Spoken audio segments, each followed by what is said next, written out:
This is a production of PBS Charlotte. The following episode of Charlotte Cooks is brought to you by Central Piedmont Community College and viewers like you. Thank you. Coming up on this episode of Charlotte Cooks, we have a contestant from the Great American Recipe joining us, Chef Tim Harris.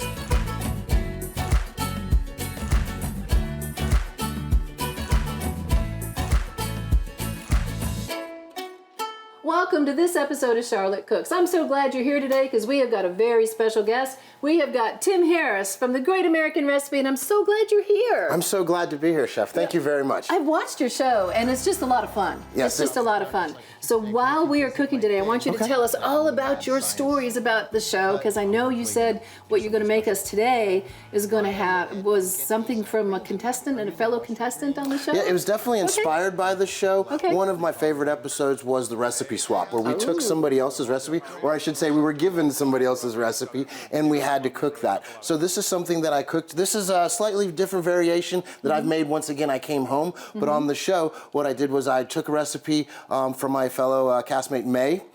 She's Chinese-American from Malibu, California, and I took one of her recipes and I kind of southernized it. Okay. But I still wanted to stay true to her recipe and give it the respect it deserved. Okay, so what are we going to make today? So today we're going to make pulled pork and pulled chicken egg rolls from some pork and some chicken that I've smoked and brought in. We're going to do that with a Carolina slaw. We're going to roll those egg rolls up. We're going to fry them off. And then we're going to get some plum sauce. We're going to add some heat to it with some southern hot sauce. And then we're just going to serve it up and enjoy. So what are we going to start with today, Tim? First off, we're going to start off with some cabbage. Okay. We're going to go ahead and get our cabbage sliced. And this is just everyday green cabbage? Everyday green cabbage. I'm going to cut the core out.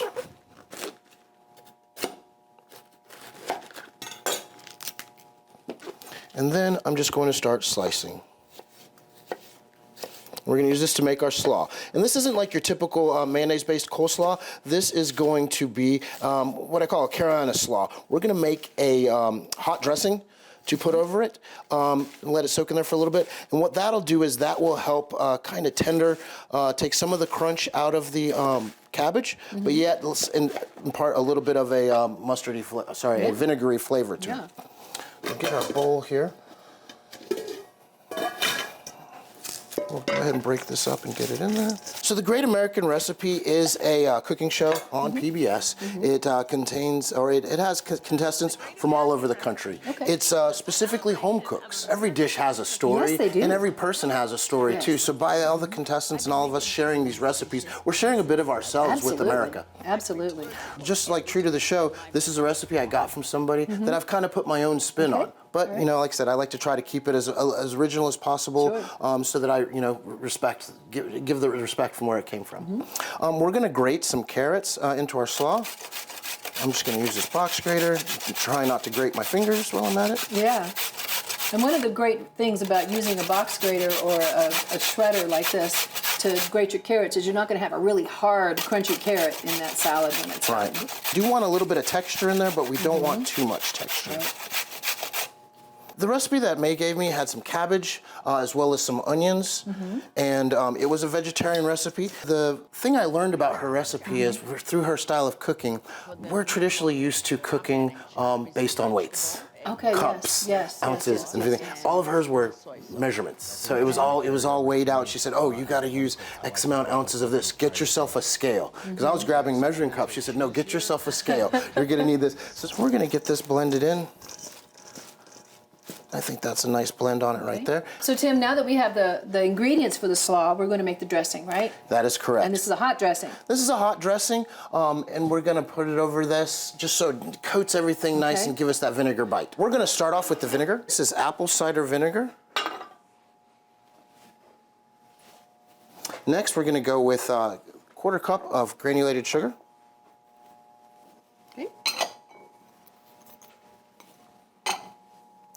Quarter cup of vegetable oil.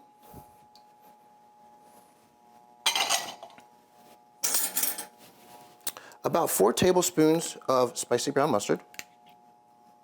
Could you use another kind of mustard if you You wanted? could use a Dijon mustard if you wanted, and you could just use good old-fashioned yellow mustard if you wanted to. It's all going to have that mustard flavor to it. Okay. I like the spicy brown because it just adds more of a spice, more bite to it. Yeah. I do like my food a little on the spicy side. Right now, we're just going to whisk this together a little bit.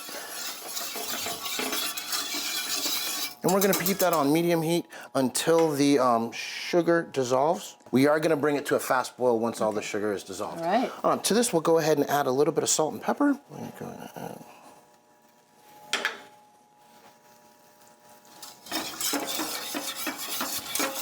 Now this is a little different than May's recipe. This is what kind of I've done after I left the show and came back home to make it a little bit more of Southern. On the show, you know, you're given their recipe card and their ingredients. Now we have additional ingredients in our pantry as well as in our refrigerator, so that's where I kind of got where I could, you know, put a little Southern spin on it. But I came home and made it even a little more Southern. And this is a great dish for game days, just for snacks. One of the great components of it is the smoked pulled pork barbecue or the pulled chicken, because a lot of times you're like, what am I going to do with my leftover barbecue? If you have any, you can only have so many barbecue quesadillas and sandwiches after that. So this is just a really cool way to kind of do something different with it. And you can freeze them too. Yes, you can prepare them in mass and freeze them and save them for the game day, because rolling egg rolls is quite intensive, labor intensive, and nobody wants to be doing that while they're pre-gaming, right? Right. We're going to take this and we're going to just dump it over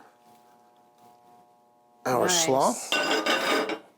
Use our tongue. We're going to toss it, and as quick as we toss it in there, we're going to put it back in the colander, and we're going to allow majority of that dressing to strain off, because the enemy to all egg rolls is moisture. And if you need to, you can even use the bowl and kind of slightly press to make sure that you're getting a lot of that out there. Right out. Moving on, while the vegetables, the slaw is straining off, we're going to go ahead and make our dipping sauce. You can use any sauce you like. After all, they're pork barbecue egg rolls. You can use your favorite barbecue sauce, whether it be vinegar, mustard, or ketchup based. But on the set, I was given her plum sauce. She uses this plum sauce. It's very sweet. And once again, to add a Southern spin to it, I decided to add some hot sauce to it. I like a sweet heat, almost like my own sweet and sour. More of a sweet heat. We'll start off with just a little bit. Now, the plum sauce is very, very sweet. So I noticed the first time I did this that I had to add a lot of hot sauce. So it's going to look like I'm adding a lot of hot sauce, but trust me, it's not going to be that spicy. The plum sauce is very sweet and very strong, full of flavor. So that's just a matter of mixing the two together. Just a matter of mixing the two together until you get the taste that you like. One of the really cool things was just being selected to be on the show. Yeah. You're really on the show with some of the great, some of the greatest home cooks in the country. I don't know how many people I was selected from, but I think, you know, a lot of the Southern flavor and that I bring to the table is one of the things that set me apart from being from the South, from the Low Country. Just some different dishes that are very just to our area that you can't find across the Mississippi or even up north, you know? So I did some wonderful things. I did some chicken bog. I did some crab cakes. I fried some flounder. It was really a wonderful time. And so they found you through your Instagram account? They found me through my Instagram account, Dapper Dad's Kitchen. I had started an Instagram account a couple of years ago, and I just wanted to take pictures of the food I was making. I was just bored with kind of how social media was going on my end with my algorithm, and so I decided to switch it up, and I started a new profile, new handle, and I just started taking pictures of the food I was cooking. And the followers I gained and the people I started following just in the food space kind of helped push me to elevate my game and to start pushing myself to try different things for dinner and for lunches and cooking more for others. That's great. All right. So we've got our coleslaw draining. We got our coleslaw draining. We've got our plum sauce made. We've got our plum sauce made. What are we missing? We're going to have to start building egg rolls. Are you ready? I'm ready for egg rolls. Okay, let's do that. Let's start doing some egg rolls. So here we have our pulled pork. We have our pulled chicken. Pulled chicken. And we have our egg roll wrappers. Yes, we've got our egg roll wrappers right over here. Okay. And we're going to use something called the envelope method, right? Yes, that is correct. But before we fry these things, I'm going to show you guys a little bit about how you can tell when your oil is ready, because you were just telling me that May told you something. And we keep talking about May. May was a contestant. And she was one of my favorite contestants, too. She's one adorable. of mine as well. She was what, 70-something, 80-something? I'm not going to say. I don't know for sure. so I'm not going to say. An elderly woman who really just knocked it out of the park on the show. Did. I She was brought really impressed by her energy. She was great. She brought some really great things. I'd never heard of savory oatmeal until then. Yeah, right. But that's, like you said, that's what the show does. It brings all these meals and plates from across the country and puts them on the show for you. The greatest memory I have of her is, as little as she was, she had this big cleaver, and she used that to slice, dice, chop everything. And of course her wok, her famous wok. But she always told me, throw a grain of rice in there when you're heating your oil, and when it's brown, it's done. Okay. But then you've got to fish out your grain of rice, right? Right, yeah. Your method, rice. Okay, so what I'm doing here is I've got a dry wooden spoon, not a wet one won't work, a dry wooden spoon, and I just put the end of it into the pot, and when air bubbles come out the end of the spoon, then that oil is going to be hot enough to start frying in. So I have it in here right now so I can keep an eye on it while we're wrapping our egg rolls so the oil doesn't get too hot, because if it gets too hot, it's going to burn our egg rolls before it cooks. And so I'm going to be able to adjust my heat right here while I'm watching my spoon talking to me, going, I'm ready, and then I'll turn it down so it'll be ready and not too hot when we're set. Great. Okay, you ready? All right. Now, make your slurry. The slurry is a combination of cornstarch and water. A lot of times we use this to thicken liquids, but you do have to remember that if you use this to thicken a gravy, when the gravy gets cold, it gets rather stringy, and it also doesn't give a really pretty appearance to your sauces. It gives a kind of a translucent kind of a thing. So a lot of times when we're thickening sauces, we'd rather use something like a roux or a reduction, but cornstarch is a way to do it. But we're going to be using the slurry right now for a sealer on our egg roll wrappers, because we don't want them opening them up, do we? No, we don't want them to open up, and this will help seal it in there. We are going to take our egg roll skin. We're going to lay it out in a diamond with one of the points towards you. What you're going to do is you're going to grab some of your filling, your meat. You're going to place it just above the center. You want to eyeball about 3 tablespoons. I was just going to ask, how much do you put? Yeah, I eyeball about that's a good 3 amount, tablespoons, and then we're going to take some of the slaw, and we're going to make sure to lay the slaw across the top. All right.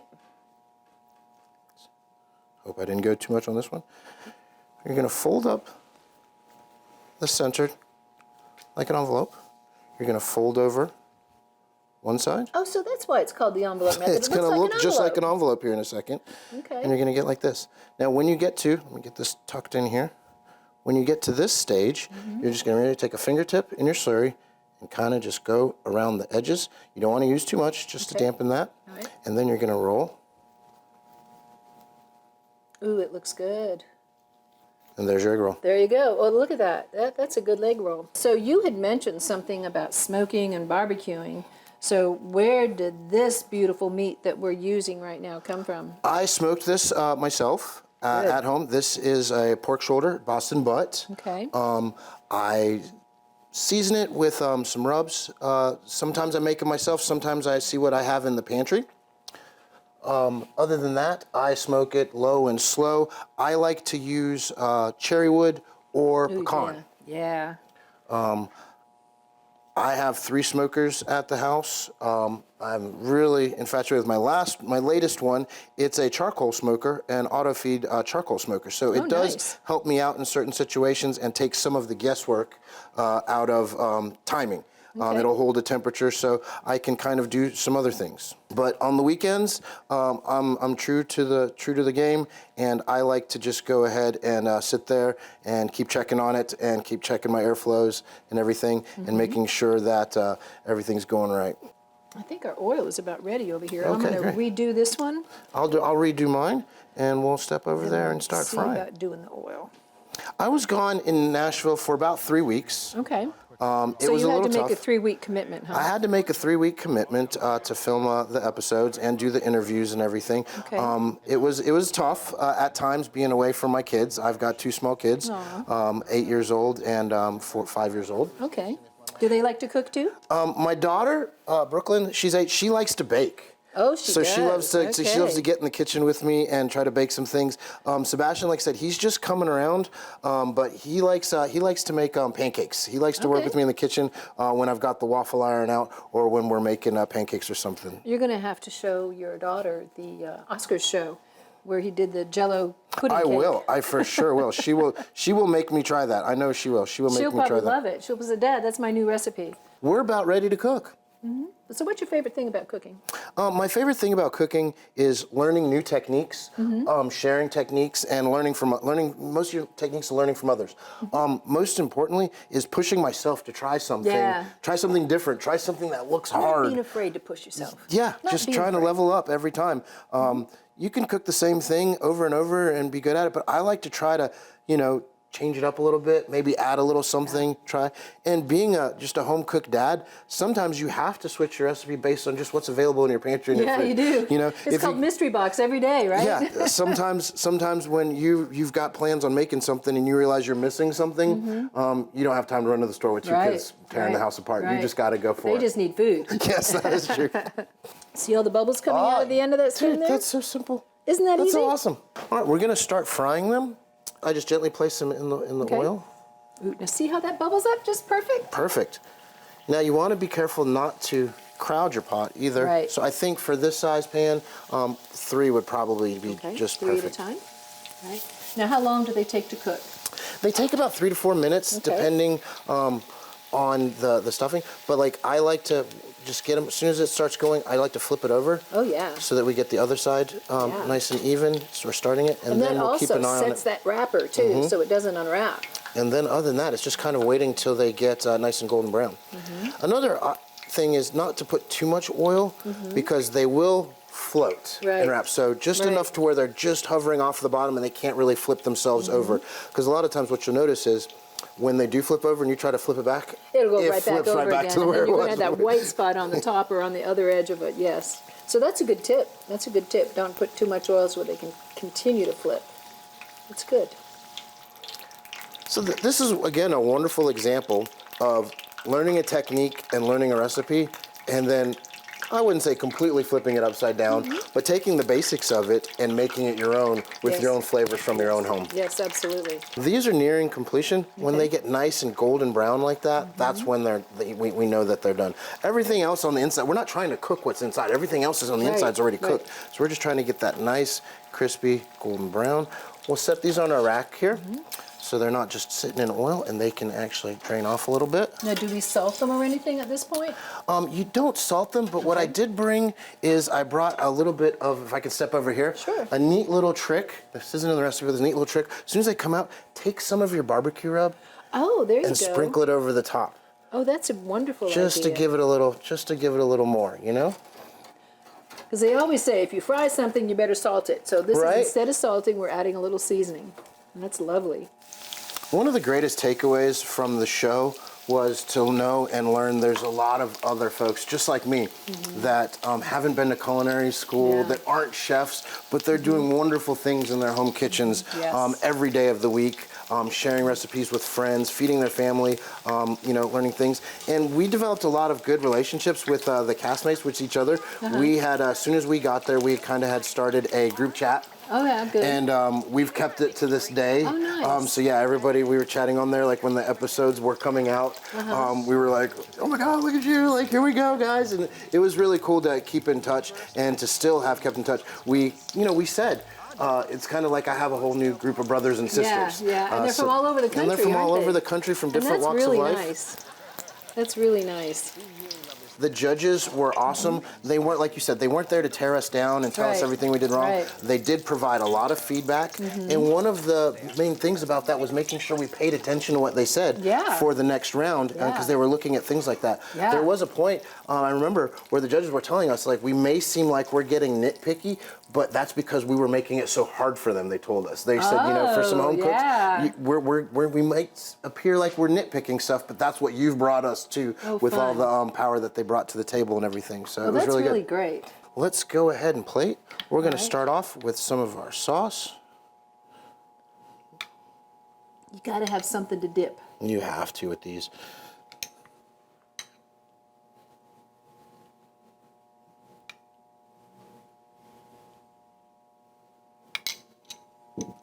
We'll go ahead and place this one on here. We'll just go ahead and cut this in half. Ooh, doesn't that look delicious? And then we'll just garnish it with some green onions there. And here we have a pulled chicken barbecue egg roll with a little vinegar slaw. So here we go. Look at this. What a beautiful presentation. Thank you. They look wonderful, and they are fabulous. So thank you. I really, really, really appreciate this twist on an egg roll. Well, thank It's you for really allowing me to great. share. Absolutely, Tim.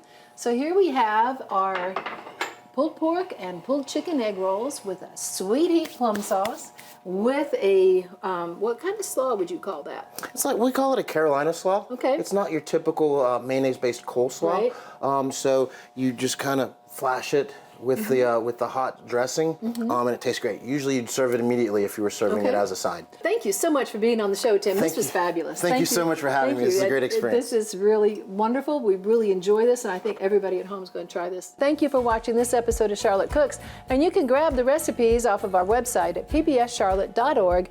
And thank you, Tim, for being here. Thank you for watching our show, and we'll catch you next time on Charlotte Cooks.